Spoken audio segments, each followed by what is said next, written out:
Her Voice, a place where we celebrate the powerful voices and stories of remarkable women from historically Black colleges and universities. I'm your host, Shanadra Washington, a proud HBCU graduate myself. I'm thrilled to bring you this platform dedicated to amplifying the voice of our community. We dive into inspiring stories of resilience, success, and the incredible impact these women are making in the world. From trailblazing entrepreneurs to innovative leaders, we bring you the stories that matter, showcasing how HBCU experiences shape paths and fuel passions. We'll explore challenges, victories, and wisdom. Whether you're an HBCU alum, a student, faculty member, supporter, or simply someone who believes in the power of diverse voices, we are so glad to have you. So listen up as we share insights, celebrate achievements, and uplift our community. Together, we can inspire the next generation of leaders and ensure our voices are heard loud and clear. A grand welcome to HBCU Her Voice. Hello, everybody, and welcome back to another episode of HBCU Her Voice. Favorite tagline. It is one of my favorite places to be because I love the space to give to these women to tell these stories. I'm always inspired. But of course, I'm Shanadra Washington, your fabulous host in Houston, Texas. And like no other, we have another amazing guest today. She's going to come in, tell us her name, where she's streaming from, which HBCU she's repping, woo, woo, and then we're going to tap right into a story. So we don't take long around here. We're going to bring her to the stage right now.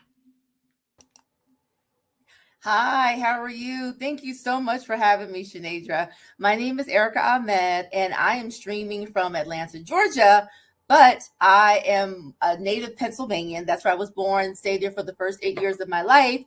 But I grew up in the DMV. I'm a Maryland girl at heart. So for me, it's crabs all day long. In terms of HBCUs, I started at Norfolk State in Hampton Roads. So I have Spartan blood pumping through my veins, but I ended up finishing and graduating from Bowie State University of Maryland. So I am a bulldog at heart. My journey has been quite the journey, coming from central Pennsylvania and then getting to where I am right now. So many things have occurred. When you think about, I grew up in a middle class, working class, predominantly Black neighborhood. And then my father was in the Air Force. So we ended up moving to Maryland, and it was a very different dynamic. But I absolutely loved it. And then my journey that just took me through going to an HBCU, that sort of wasn't the plan. My parents always talked about college, but no one ever talked about HBCUs. And in my family, it had been at least, 2 generations since anyone had attended an HBCU. So I didn't hear conversations, even though I was sandwiched in between Howard University and Bowie State, and Morgan State was down the road. The University of Maryland Eastern Shore was about maybe 2 hours away. There just wasn't that conversation. And so for me, I was, planning to attend, PWI, University of Maryland College Park, until, 2 things happened. One was A Different World, which probably influenced a lot of people. I saw that show and just could not believe it. And the other one was I had a friend. She was older and she was at Norfolk State. And the way she would talk about Norfolk State and what was going on, HBCU, it just didn't even seem real. So the intersection of A Different World and her experience at Norfolk State just sort of propelled me in that direction. And I have to say, it was a truly amazing experience. I could not ask for a better, even though my HBCU experience is definitely a hybrid between Norfolk State and Bowie State, I could not have asked for a richer experience. And both definitely prepared me well for further graduate studies at Columbia University. The rigor, the support, just all the great relationships that you make. But I have to go back to the support, just the support of the professors and the way they treated you like you were their own, and the way they held you accountable like you were their own. Definitely can't substitute that. And then in going from my time with HBCU and then ending up in New York City, I was at Columbia University. I also worked for the New York City Department of Health, and that was a great experience. And that really helped me to solidify my career in public health. public health is near and dear to me. And people say to me, well, what is public health? And the best way I can explain is that public health, you'll know what public health is when something goes awry in your life. Like, other than that, it's sort of in the background. Like, if you have clean water, if you live in a safe neighborhood, if your community level violence is non-existent, then public health is working. But when those mechanisms, those things are not in place, that's when we have public health issues. And so for me, just being able to sort of cut my teeth in public health in New York City, in Upper Manhattan and in the South Bronx was truly, again, a remarkable experience. I mean, I work with WIC, with Women, Infants, and Children. I help do home inspections, and I help tenants mobilize and, put their money to the side until the landlord would come and, fix their units. Housing is a serious issue still, but even, years ago when I was working in New York City, it was very serious. You had people living in the basements of buildings with newborn babies. I mean, there were people that didn't have running water. There are people that you could go into their unit and you could put a tennis ball in their unit and it would just roll across the floor because it was so uneven. So, I mean, if you don't have good housing, it directly impacts your quality of life. So I did a lot of stuff in housing, a lot of stuff around lead abatement. Back then, it still goes on now, but not as much. Children were getting lead poisoning because they would eat the paint from the wall because it's sweet. And so it was little things like making sure parents knew, don't, flush your child's crib directly against their wall. So it was little things like that, and doing stuff around injury prevention. And not say most places, but a lot of places around the country, it's normal to have like screens in windows. But at that time, a lot of the buildings in the city, it didn't have screens in the windows. So you would have children playing and jumping on beds that would fall out of a window. And you think like, a screen, everyone has that, but not everyone has that. And if you're living on the 13th floor or the 25th floor, you can't just send your kids down to play outside. So they play in the rooms. And, unfortunately, we had children that not only were injured, but some, who actually died. So that was a serious issue. And I also did some work around, helping to draft legislation around dangerous dogs, because you had, some dangerous breeds that were menacing in different neighborhoods. So, and then I had the privilege of working with so many different, populations of people. I worked extensively with, with Dominican mothers in Washington Heights. I worked a little bit with South Asian community. I worked with newly arrived African immigrants, African Americans. So it was really just the best place to sort of cut your teeth in the public health world. So I absolutely enjoyed it. And I also did a lot of work in public health in DC around HIV/AIDS. And then later on, I did work in Fulton County in Atlanta at Grady Hospital around HIV/AIDS as well, and traveling throughout the state, providing training and technical assistance to grantees. So it has been truly a lovely public health journey. And in addition to that, I also am a small business owner. That's good. So what you've given is really a rich career in public health. But I have to ask you this because, I got to do the research and see what you tell me. But you told me that journey wasn't always easy. You talked about, especially early on, trying to find paid internships, and then also to a period in your career where you kept getting this overqualified, and you was getting pieces of advice to, take degrees off. I want you to walk us through that, because sometimes we'll see all these great things, these great strides that Erica has made, but we kind of have to sit in what it took to get there for her to get all this experience. So I want you to lean into that. Okay. Well, first of all, I started off by getting the wrong degree. I got an undergraduate degree. Not knocking anyone who does it, but my undergraduate degree was in psychology. And that was not a good move because I could not find employment. And then when I went back to graduate school, I said, okay, well, I'll get a master's in psychology. That should help. Mind you, I'm on this journey. I don't have any mentors. No one's guiding me.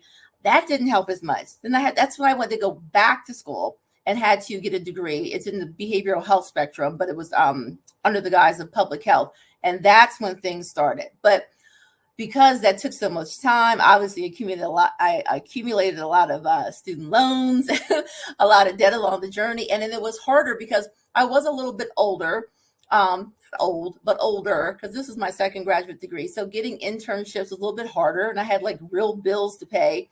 So it was definitely a challenge, and it was hard to find, and I never did, find a mentor, find someone that could offer me guidance and offered me like a really sort of like direct path forward as to how to get into public health. Certainly me somehow stumbling upon the internship and getting that certainly helped, but it was still very much a long journey. And after that, there were issues. And someone did say to me, for better or for worse, the recruiter did tell me, leave your graduate degrees off. And at first I thought they were joking, and I realized they weren't. Then I was like offended, like really, you know how much these things cost me, the time and effort. But that is when I really got my first bite in getting like a real job in public health, was when I removed my graduate degree. So, I mean, having to do that, like I said, it's mixed feelings and a mixed bag, but that's what it took to get me to where I needed to be, unfortunately or fortunately, from, you know, whatever vantage point you look at things. Yeah, because when I saw that, I was like, ouch. Like, you know, that feeling of having to work so hard, and then also to that financial part, that big heavy cost. Right. I'm like, none of this was free. None of them. Right. That I had to have them hear that, because that was definitely interesting for me to hear. But, you know, I've had heard in the space, like there was a time when I was hiring people, and we were going through massive amounts of like resumes at one time. And I would remember we would have like peer feedback, and that would always come up. This person's overqualified. Yeah, this person seems to be overqualified. And at that time, I was much younger in my career, and I was just kind of coming into management. And it always stung me, because I'm like an older soul. And I've always known older people and gravitated to them, and knowing that they are still great and valuable. So I had a real pull when I would always hear overqualified. Felt a little personal to you. It was a little bit personal. So I said, yes, Erica has to talk about it. Now, Erica, you said small business owner. Tell us about your business first, and then what kind of piqued your interest to go into entrepreneurship after having a career in public health? Yeah, and both are going on. We're on parallel paths. So my business is called The Green Laundress, and we make eco and people-friendly cleaning products. I did not want to be an entrepreneur. I did not want to be a business owner. I called myself the accidental entrepreneur, because when I tell you I have no preparation for this, when I tell you I had no interest in this, I did not. But, and it took me about 10 years to actually begin to make this a business. I was developing cleaning products because my daughter, when she was born, had very sensitive skin. And I thought her issue was like food. I thought it was like eggs or peas. I didn't know it was like cleaning products or what I was washing her clothes with. And so, you know, necessity is the mother of invention. I started just scrambling, like, what can I do? This baby is red and inflamed. She's irritable. I'm still working my public health job, you know, so I had to figure out what I could do to make life better for her. And I didn't, you know, at that time, you know, sometimes the doctors were like, oh, you know, she could take this medication. But I didn't want to go that route. I wanted to see what can I do to address it before we went that route.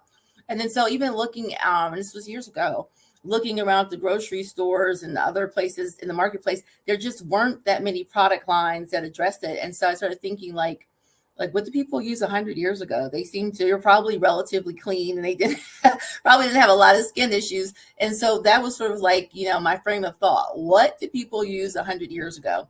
And that's just kind of how it got started. And then I was making products for my daughter. Then I would like, you know, give them to like other mothers at daycare, or a friend said like, hey, such and such is having this. I would give it to them. And like I said, it's a decade later, I said, oh, you know what? Let me find out this is a business. Let me go ahead and incorporate and make this into a business. And so that's how the Green Laundress came to be.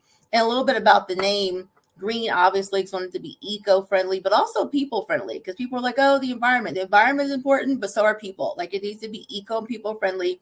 And then laundress for me was sort of like me showing like a measure of like respect or endearment for my great-grandmother, who was, you know, she was a laundress, but she was called a laundry lady or a washerwoman. And she did that job for 2 families, and including take care of those families 6 days a week. So I think about all the women from that generation, particularly the Black women from that generation, that were sort of just behind the scenes and kind of ignored, but were so critical and fundamental to daily lives, really, of all Americans. That's good. So coming from like, you know, really a decorated career in public health, and then now transitioning into this new thing, how is that? Because when I fully transitioned, but there was a time I was kind of thinking about that I wanted to do something else. But it's like, oh my gosh, like you've been in financial services for all this time. You don't have any model of entrepreneurship. You don't even know what products and services. Girl, are you for real? Right. It was that.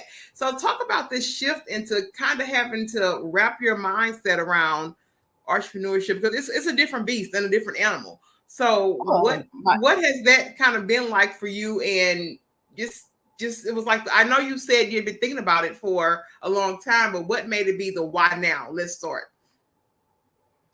because people kept saying, why not? Now, it wasn't me. Like, I wish I could say, like, I had this intrinsic, feeling that I needed to do it. And I mean, a little bit of that, but mostly people saying you should do it, you should do it, you should do it. And, in all fairness, I'm still very much in the public health space. So it's sort of like a juggling act for me. I sort of live in these two parallel universes. Every now and then there's some overlap. They are very different spaces. It has been joyous. It has been fun.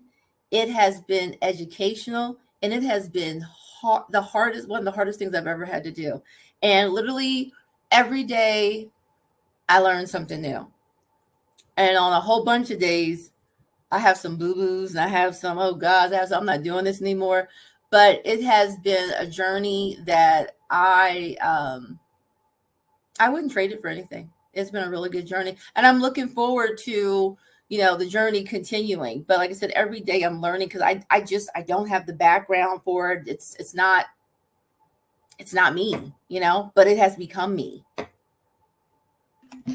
So in terms of, let's say, like legacy and vision, because for me, when I started the road to building, like outside of my career, I feel like that's when all of that kind of, it's kind of like cookie cutter. Like, what's your legacy? Like, that's when it really kind of started to become full circle. And I started to redefine what I thought legacy and vision is because of that journey. So What about you? What do you feel, in your words? Like, what do you envision your legacy to be? Whether it's still in the public health side or maybe in the business, maybe they intertwine. I don't know. But you talk about that from a perspective of what it means to you right now. I don't know. I think the first thing that comes to mind when you ask me that is like my legacy, the Black lady who made it all green. That's the first thing. But really, it's important for me. The legacy is to take us back to our roots.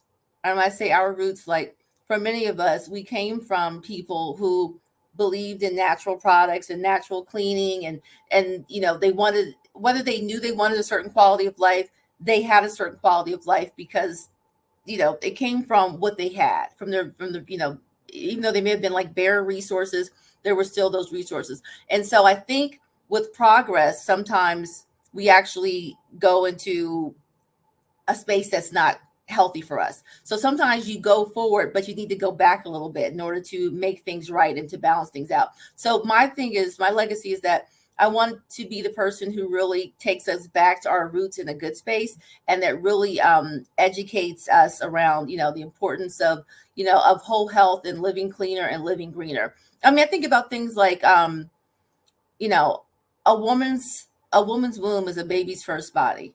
And even with a baby's first home, and even with all of the advances in society, women still do the lion's share of cleaning. Well, on that front line, there have been studies that have stated that some babies are born with over 200 chemicals in their body. Because why? Mom is on the front line using all these toxic products to clean. Well, if I can help to improve mortality rates around women in general, and particularly the Black maternal mortality rate, then what a legacy that would be. One little small thing that I could do to help shift the needle. That mention of Black maternal health, like my journey with having my little one, he's 7 now, and every time this subject comes up, it always makes me, anyone who's in a space of advocating for it and making it better, because my personal experience was so traumatizing, Erica. It changed my life forever. It gave me a lens into a world that I really wasn't truly aware existed. I know because, we didn't talk about certain things like in our family in terms of this, in terms of miscarriage, in terms of labor, in terms of things that could potentially go wrong. So when I had a bunch of things go wrong in my personal, like, maternal story, it made me just more in tune with so many things, so many factors that pour into Black maternal health. So thank you for touching on that, because I keep getting cues of after I figured out what was going on. I would always get these little cues in the world, but there's so much work to be done in that space, specifically in Black maternal health. Like we could probably go on an entire tangent there, but I just Yeah. want some serious thing. I am someone who can stand and say that my experience. I didn't think I was going to be here to even talk to you, Erica. I literally almost Wow. died during my particular situation. Wow. So thank you for touching on that. What's next in terms of the Green Laundries? What kind of things are you guys working on for that next level of scaling, that next level of visibility? What do you have in store to keep this going and growing? Yeah, we're going to expand the product line, and we're going to sort of build out some of the current products. Like we have our signature products, which are our tub scrub, which is like you can clean like dirty dishes.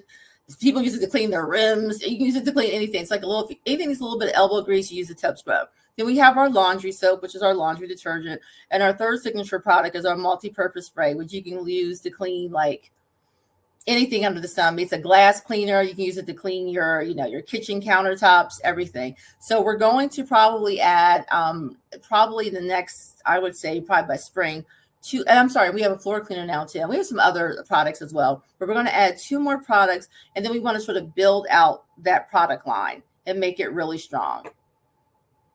And then part of also we're going to do too, and really this was on the radar before COVID and kind of fell off the radar. We wanted to make sure that the products got to moms that needed it, because we felt like the moms that needed it the most were the ones that wouldn't get it.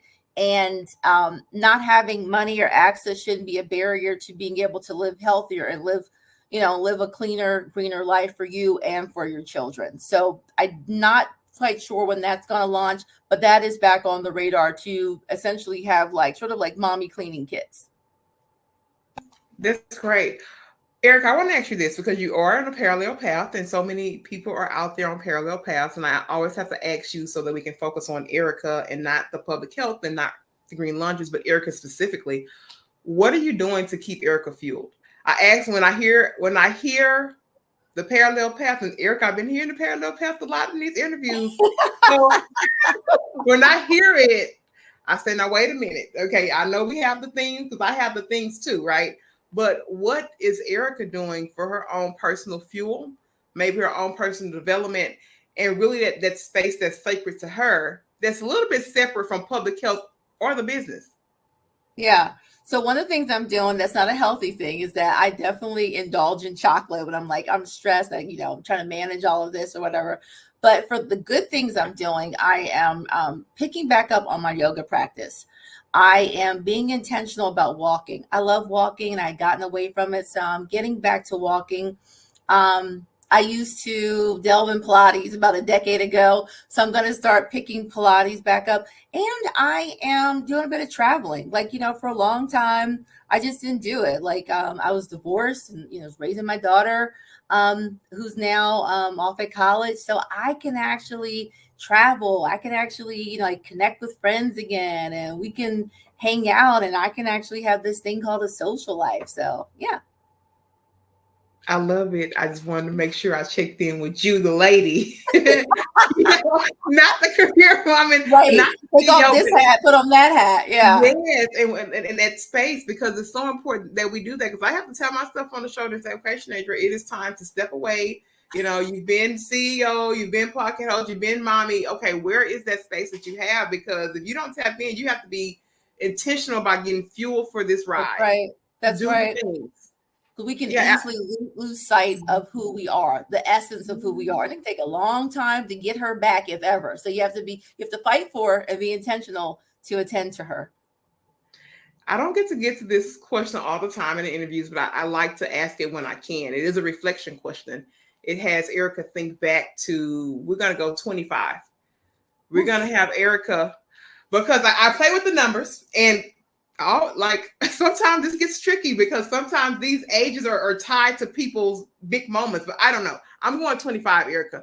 I want Erica to think back to when she was 25. I don't know what she was doing in the world. I don't know how she viewed the world or whatever. I want you to talk to her from your seat now.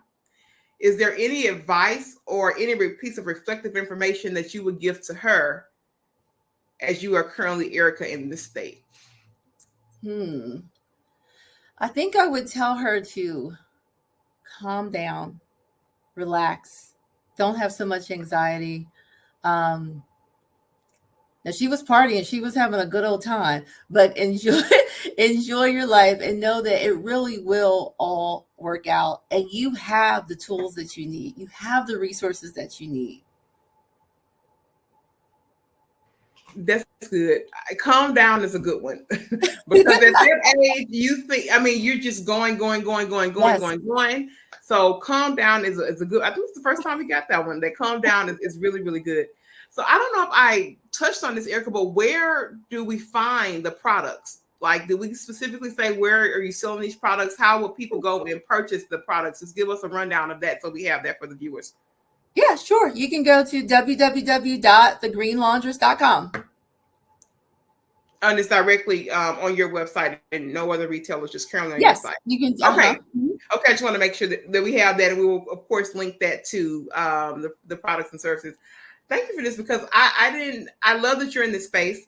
I love the career. I love the kind of mirror of like the public health side, and then you're also too doing this other thing here on the side that is still in the public health space to me. It is because I mean, yeah, you talk about wanting to have, a cleaner environment, things that are eco-friendly. You wanted to have, not just solid housing, but you want housing that's healthy. So cleaning your house is important, that you clean naturally, because that residue stays in your house. Your kids are breathing it. You're breathing. So I mean, like I said, that's what I said, they're parallel, trajectories, but there's a lot of, intersectionality, some dovetailing that goes on there for sure. I love that, because that makes you just so much qualified. We talk about qualified. Okay, girl, we're going to claim that back. We're claiming that back on this, because that makes you just such a more qualified like CEO and owner in that space, because I love that. Like, I always thought that, when I started, there would be some type of merging of like what I did in my past life, but it's no merge. You're like, they still haven't come together yet. Yeah. It hasn't quite come together, but to see that, it's such a beautiful journey for you to have all this experience, and you have the communications piece, and then you brought that together to build. So Erica, tell me about team structure. I want to touch on this quickly. Tell me about your team as it relates to your entrepreneur journey. And how did you build out your team? What does that look like? Because so often we get caught up when we're starting and actually building that momentum and getting it started. So just talk to me a little bit about team structure so we understand that. Yeah, I mean, it's still developing. There's a lot of, ebbs and flow with developing a team, but I've been lucky enough to have some good people. They're part-timers that are on my team, but they're really good and they're really solid. They really, really help with just like, logistics and production and just coordination, because there are times I can be totally in it, but there are times I have to step out of it because, I'm busy with my public health stuff, particularly if it's during the week.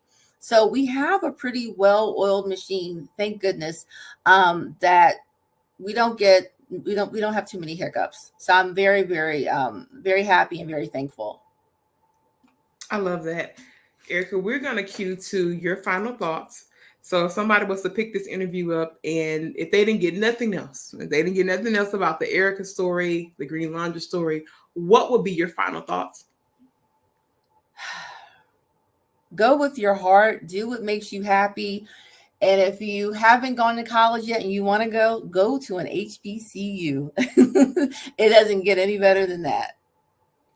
Look, now we might have to use Erica as the permanent outro video, because she said, if you want to go to college, you better go to one. We are both products of as I told my daughter, people are like, she's like, where's she going to go to school? I said, it's 107 HBCUs. Pick one. I mean, what? It's a whole 107 of them things out there. And I am learning so much in just a short time of talking to people about the beauty, even deeper unlocking, because I'm getting to see the faces and the stories and the strides. And it is such a place of pride for me. I would not even be doing this if I wasn't so prideful. I am so prideful, and I am so happy to have Erica here and all of these amazing women. As these things come out, you guys are going to be blown away around the amount of talent and resilience shown from our community. I'm just saying.